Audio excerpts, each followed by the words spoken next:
now at 4 o'clock. No verdict today in the Aaron Thomas naked fat test scandal after a juror was dismissed.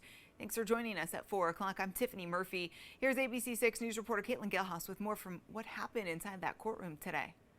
Well, day 2 of deliberations here in the Aaron Thomas naked fat test scandal. And there was a little bit of a hiccup during jury deliberations today after a juror was dismissed after a potential conflict of interest. Now, the one and only alternate juror came in and deliberations had to start over because the alternate was not with the jury at the beginning of deliberations midday Tuesday. Aaron Thomas, the former North Kingstown boys basketball coach, is accused of performing naked fat tests on students through his fitness testing program, which he testified was strictly to help student athletes with their confidence and performance in sports. Thomas is charged with 1 count of second-degree child molestation and 1 count of second-degree sexual assault.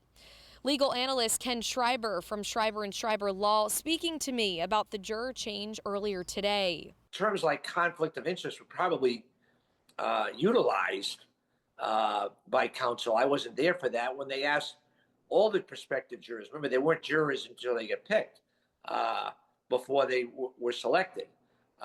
So that's a question I would have. And then, like I said, a month later, all of a sudden there's a conflict of interest, and they already sent the one alternate juror home and already started deliberations for 2 hours. Now, if the jury finds Thomas not guilty of the 2 felony charges, they will also consider a lesser misdemeanor charge of battery. Now we go to another day of jury deliberations from 10 a.m. to 2 p.m. tomorrow, waiting on that final verdict. Now, it's also important to note that if another juror has to step out because of a potential conflict of interest, this would then end in a mistrial.